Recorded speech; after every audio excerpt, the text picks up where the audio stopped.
Liza Soberano nagpasalamat sa mga nangumusta sa kanya sa gitna ng nangyayari sa Los Angeles. Nag-post si Liza Soberano sa Instagram stories upang magbigay ng update sa gitna ng matinding wildfires na tumama sa Los Angeles. Sa kanyang post noong ika-9 ng Enero, Huwebes, ipinahayag ni Liza ang kanyang pasasalamat sa mga taong nag-abala at nagtanong tungkol sa kanyang kalagayan. Binanggit niya na ligtas siya at hindi siya kasalukuyang nasa Los Angeles. Bukod dito, ipinagpasalamat din niya ang malasakit ng mga tao sa kanyang kaligtasan. "Thank you to everyone who checked in on me. I'm okay. I'm not in LA as of the moment," sulat ni Liza sa kanyang post.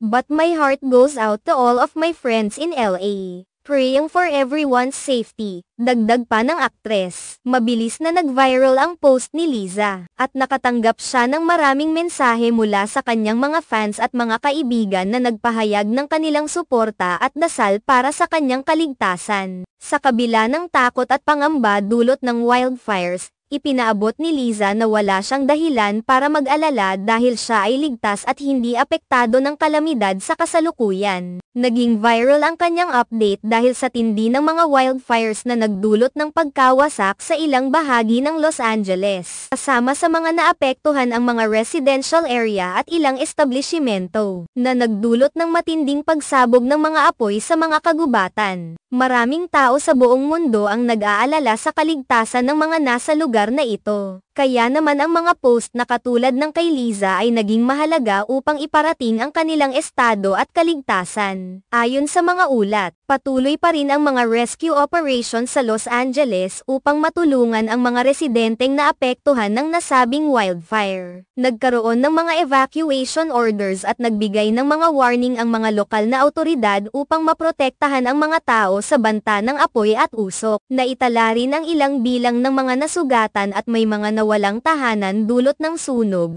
kaya't ang mga tulad ni Liza, na malayo sa nasabing lugar, ay labis na nakikiramay sa mga naapektuhan. Bilang isang public figure, maraming mga fans at followers si Liza, kaya't tanging sa mga ganitong pagkakataon niya lang din na ipapahayag ang kanyang saloobin at pagpapahalaga sa mga tao na nag-aalala para sa kanya. Ang pagbabalik loob ng aktres sa social media ay hindi lamang isang paraan para magbigay ng kasiguruhan sa mga tao tungkol sa kanyang kaligtasan, kundi isang pagkakataon din upang may parating ang kanyang mga panalangin at pagpapakita ng malasakit sa mga naapektuhan ng sakuna. Dahil sa kanyang pagiging aktibo sa social media, naging inspirasyon din si Liza sa kanyang mga tagahanga at followers upang magpakita ng malasakit at pagmamahal sa kapwa, lalo na sa mga oras ng pangangailangan. Ang pagiging isang sikat na personalidad ay may kaakibat na responsibilidad, kaya't ang kanyang pagbibigay pansin at pagpapakita ng suporta sa mga naapektuhan ng wildfires ay isang magandang halimbawa ng malasakit na dapat ipamalas sa bawat isa. Samantala, patuloy ang mga pagdarasal at paghahanda ng mga awtoridad at mga lokal na residente ng Los Angeles upang malabanan ang lumalalang kalagayan ng wildfires. Habang ang mga online na post tulad ng kay Liza ay nakakatulong upang makapagbigay ng mga updates at mensahe ng suporta,